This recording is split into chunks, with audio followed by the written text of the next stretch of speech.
top three NFL coaches that you have on your hot seat. We're going into December pretty soon. We got about a month left of the regular season, and these conversations are going to start picking up a little bit. Um, I'm going to rank mine. I'm going to start at three, and then I'll go two, and then down to one on who I think is not who should, in my opinion. Maybe Jake and Jordan will take it a different way, but who is most likely to get fired. So more on that, and then we'll sort of bounce around from there and list our coaches. So my third one, first of all, I want to give an honorable mention. This guy didn't make my three, but I just had so much that I wanted to just add an extra one. My honorable mention would be Kevin Stefanski for Cleveland. This is his sixth year, I believe, as head coach of the Browns. He sort of peaked in his first year in 2020 when they went to the playoffs. That was the Baker magic. But obviously they've had a lot going on since then with the Deshaun Watson stuff. But I think, Kevin Stefanski, he's won coach of the year, I think, twice, so people think pretty highly of him. Oh, yeah, I forgot. They did make the playoffs on that Flacco run a little bit 2 years ago, but it was sort of forgettable because they got blown out. So he's had some success, but it is his sixth year, and you're sort of wondering a 6 year head coach and they're 3-8 and nowhere near playoff contention if that's a problem. I think he's saved because I think, or at least I think he has at least a little bit of security, because there's so many outside factors. He has two rookie quarterbacks he's dealing with, that he's probably more likely than the top three on my list, but I thought he was worthy of an honorable mention. And then my third one, my third most likely head coach to get fired, and this may be a little controversial, so I'm curious to hear what Jake and Jordan have to say about this, but it's Mike Tomlin. I think Mike Tomlin, you're sitting there at 6-5. Obviously they could turn it around. Aaron Rodgers could come back and they have, they just finish strong and go in the playoffs and look pretty good. Then he's safe, obviously, and especially if they win a playoff game. But right now, you're looking at the Mason Rudolph-led Steelers. Again, I don't know exactly when Rodgers is coming back, but it doesn't really matter in this discussion, because no matter who's quarterback, if you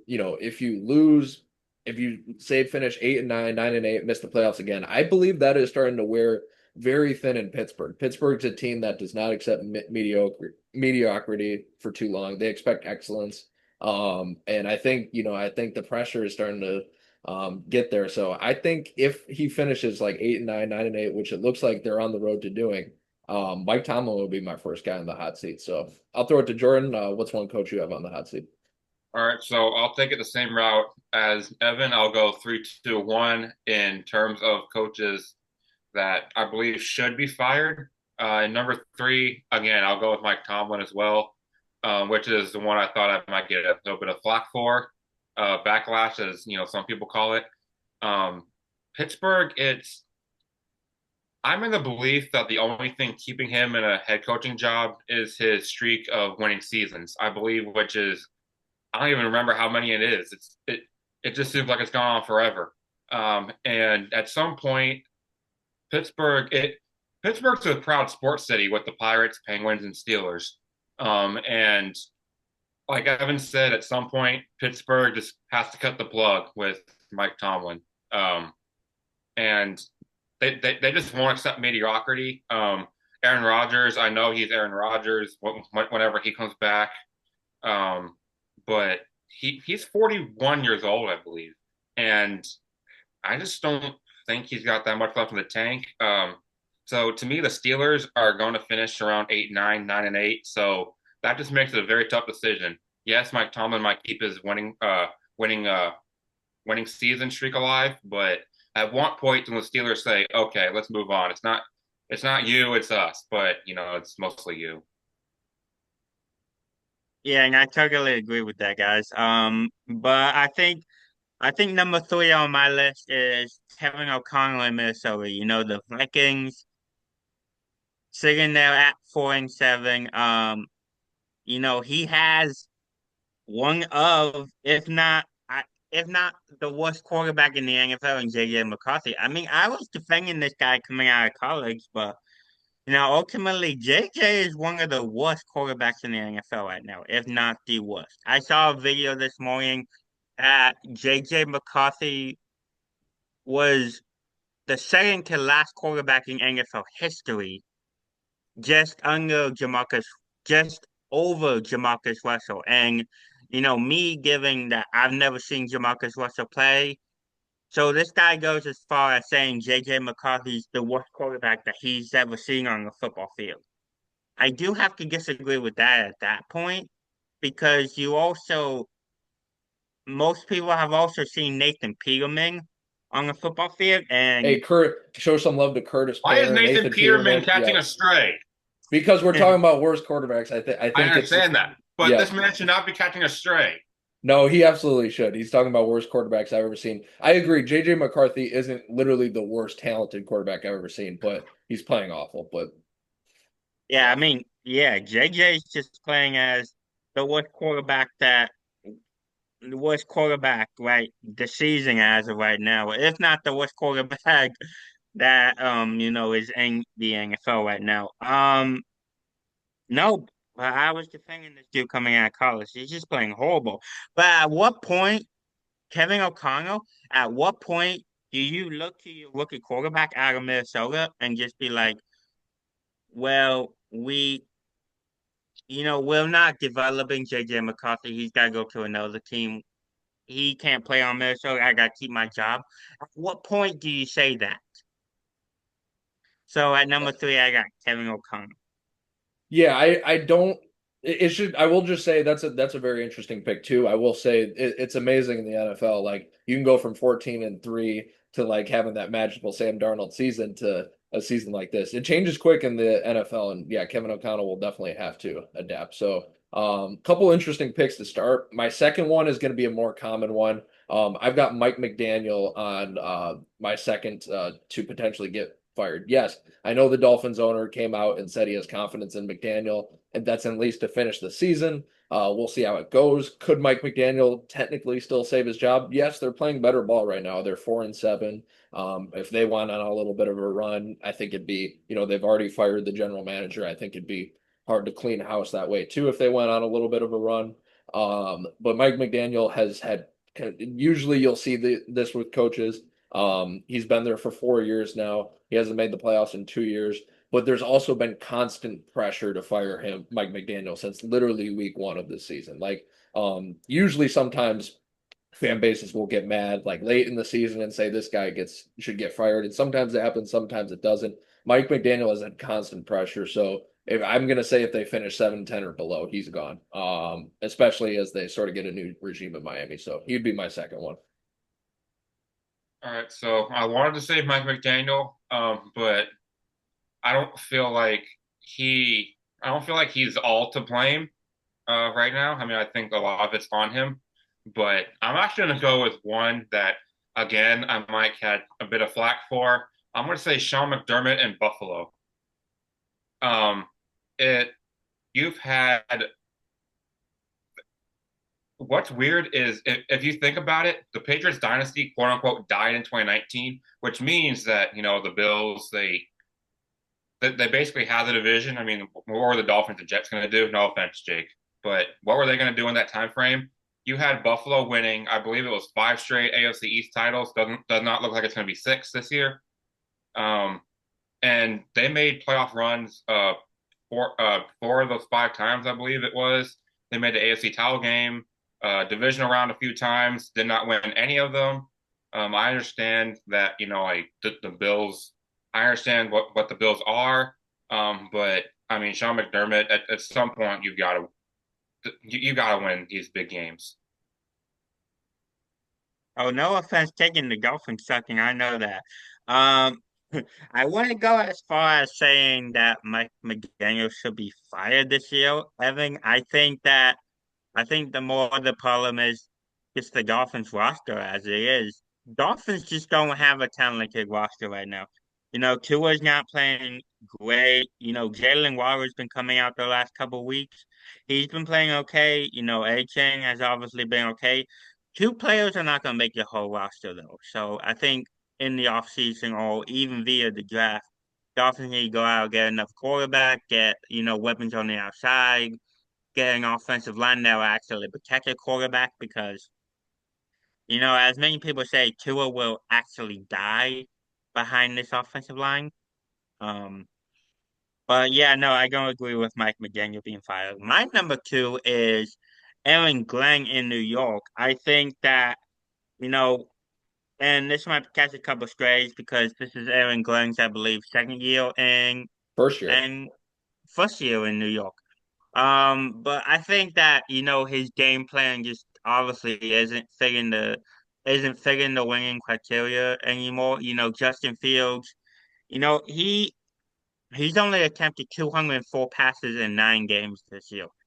Yes, he has a touchdown to interception ratio of 7-1, but that's also because he doesn't throw the football. He only averages 22 passes a game. And I think to be big winners in the NFL, you have to pass the ball more than that. You look at Matthew Stafford in LA and you look at Sam Darnold in Seattle, they're passing the ball a lot more and their teams are, two of, if not maybe the best teams in the NFL right now, playing wise. And they're not getting Garrett Wilson the ball either.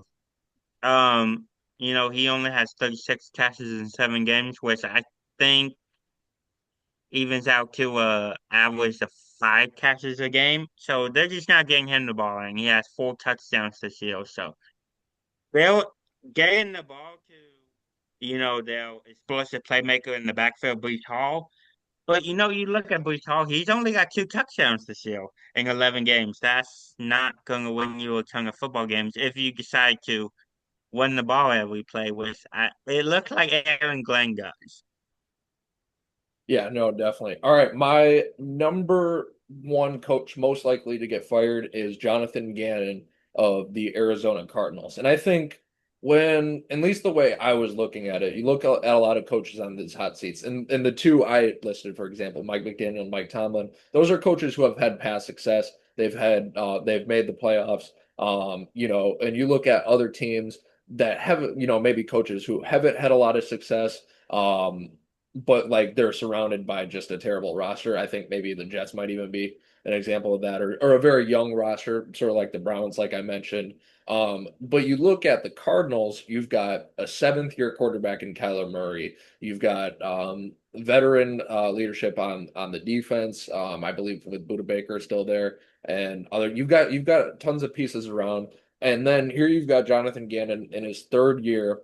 He had a terrible first year. Last year they finished 8-9, sort of decent. But then they come back 3-8, and it looks like it's going to be definitely a double-digit loss season for the Arizona Cardinals. You have whatever that I mean, we'll take it. I'll take it as a Titans fan, but you had that embarrassing game week 5 where you just felt that I'm surprised he didn't get fired right then and there. That's one of the worst choke jobs I've ever seen in the NFL. But it was the Titans and Cardinals, so nobody really followed that one too much. But still, like it's been an awful year 3 for him. He has a veteran roster. He doesn't really have any success as a head coach to fall back on. So if they finish double digits, I think he's my number one. And also a lot of his coaching decisions have definitely been questioned this year as well. So he would be my number one to get fired. So my number one coach that has to get fired, I'm not even gonna go should get fired. He has to get fired. Is Raheem Morris in Atlanta? Um, so this is actually his second stint with the Falcons, and he was fired the first time, which makes me wonder. Let's see what I wonder what made him hire us a second like made us hire him a second time, but that's that not my problem or my concern. Um, and the Falcons, after they had beaten Buffalo, if you guys remember a few weeks back, there was all this hype around the defense, like, oh my God, like, the defense like might carry the Falcons to the playoffs. We have all that talent on offense, Michael Penix Jr., Bijan Robinson, Drake London, Kyle Pitts, Darnell Mooney, like all those guys. And then just everything fell off a cliff. I mean, the defense started struggling, the offense, I don't know what happened. You know how this is not on the coach, but Michael Penix Jr. out for the year with I believe it was a torn ACL, if I remember right. It was like some kind of knee injury. But to me, you look at the defense's regression. No, the coaches aren't out there making the plays, but this falls on the coaches, probably for preparation or whatever. And I don't know how we're wasting all this talent offense. Like I mentioned, Bijan Robinson, Drake London, Kyle Pitts, Darnell Mooney, all those guys, Tyler Algier as well. So to me, Raheem Morris, I'm not even gonna say should get fired, has to get fired. Yeah, Jordan, I agree with you. I think, number one coach on my NFL hot seat list and number one coach that has to be fired at the end of the year is Raheem Morris. You know, the Falcons sitting there at 4-7, and even though they're not playing terrible, I mean, you could be Jets level, you could be 3-8 at this point. Um, and I mean, the Falcons are, I mean, ultimately they're close to it, but I mean, you beat the Bills, you have all this hype going around. You think Raheem Morris might not get fired at the end of the year. And then you go on a 5-game losing streak, with losses to the 49ers, at the 49ers versus the Dolphins, at the Patriots, at the Colts, and versus Carolina last week. Oh, I'm sorry, they beat New Orleans last week, but Carolina the week before. You know, you Jordan was I just am giving I Jordan, am you were very just giving extremely the happy thumbs up. about beating New Orleans. It's just, if you can win 2 games a year, I want to beat New Orleans twice. But proceed, Jake. Yeah, it's a victory whenever you beat New Orleans twice a year, and they play in the last game of the season in Atlanta, so we'll see how happens. But yeah, I mean, after you beat the Bills, you think Raheem Morris might not get fired. You go on a 5-game losing streak. You finally snap out of that. You beat the Saints last week, but it's not all on Raheem Morris. Obviously, Jordan mentioned Michael Penix Jr. out for the season, so he's going with Kirk Cousins for the rest of the year. Um, quarterback play isn't that terrible. I just think it's some of his decisions that led to Atlanta losing some of these games. I mean, you know, he just makes terrible decisions going into you know, in these games. I think Raheem Morris is number one on my list to get fired. I just think like I feel like I wonder if Arthur Blank sees and he stumbles into like a 7-10 record and they can Oh, blame it and oh, say that'll happen. That'll happen. right and oh yeah, because I know they did that a lot under Arthur Smith, I think every year, right? I believe Some so. Yeah, I believe they something finished like 8-9 like 3 times. yeah, okay. So if they stumble into that, I could see them saying, "Well, you got to give him another year." It's Kirk Cousins, old man. He didn't get it done. But I agree. I don't think Raheem Morris is the guy to lead. He failed in Atlanta before. He failed in Tampa before with a really talented Buccaneers team. I didn't really get the hire at the time, but now it's looking even more questionable. That would be, and no offense to the Titans, but like that would be like if we named Mike McCoy permanent head coach. Like he's a nice guy, but like, come on, that's not gonna be realistic. So I agree with you guys. I think they should fire him. I could just see a scenario where if the Falcons finish out like 7-10, that they talk themselves into bringing him back another year. And another coach that I feel like could have been on this list was Evan mentioned Tampa Bay. I feel like Todd Bowles could be on this list. Tom, yeah, I mean that's a definite possibility. I know the fans there really don't like him. They don't really credit any of their. They credit all their success to Baker Mayfield, not Todd Bowles. So maybe, yeah. And what's crazy is that the Falcons actually interviewed Bill Belichick, Mike Vrabel, who's up in Foxborough, who have the Patriots at 10-2 right now. They interviewed, I believe, Mike McDonald out in Seattle, and a couple others I forget.